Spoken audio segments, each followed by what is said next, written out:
Hello guys, so ang discussion natin ngayon is about sa SMM kahapon, which is October 24, 2025. Warehouse store delivery schedule 12 and 4 p.m. Tapos yung warehouse request inventory is about sa dry fit, neon green.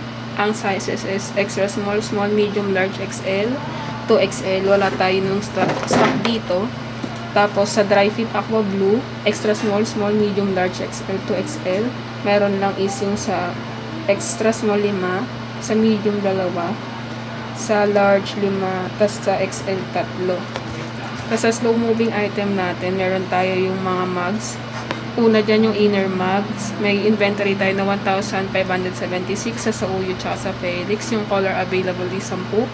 Sa glitter mug naman, 298. Pito yung colors. Tapos may stock na ito sa Sauyo tsaka sa Felix. Sa gradient glitter naman, 296, 5 yung color. Tapos sa Felix and sa Uyo yung stock.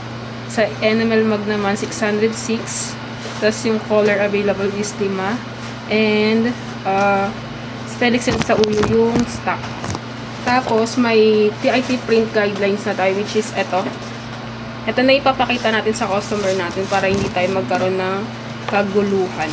Para ano na rin may sila. copy din si ano yan? Sino? Siman. Tapos sa new product naman, new item, meron na naman tayo sa varsity jacket. Nagkaroon na naman tayo ng iba't ibang kulay doon na available, katulad ng black, navy blue, moss green, at marami pa. Yung next naman is sa planner. Yung material nun is embossed cover. Yung mga color available nun is color charcoal gray, pink, yellow, red, black, at marami pa. Tapos, sa OLM naman, sa TIT, about dun sa posting nila sa uniform, calendar, tumbler, tsaka cup. Sa treasury naman, may cost of refund tayo dun sa Giansano Mall of Davao. Ito yung hindi nakita ni customer yung hindi nakita ni customer yung design.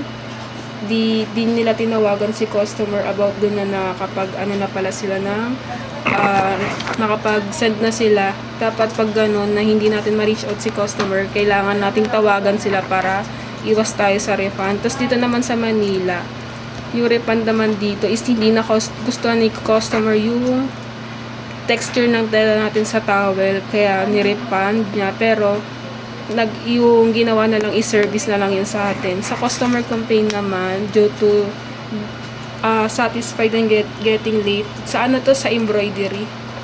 Dapat talaga, lagi natin na magkaroon tayo ng waiver. Tapos, syempre, magsasample muna tayo sa tela bago tayo mag-proceed dun sa mismong nila, damit. Tapos, magbigay talaga ng magandang lead time sa kanila para hindi nagagalit si customer. Yun lang. Thank you.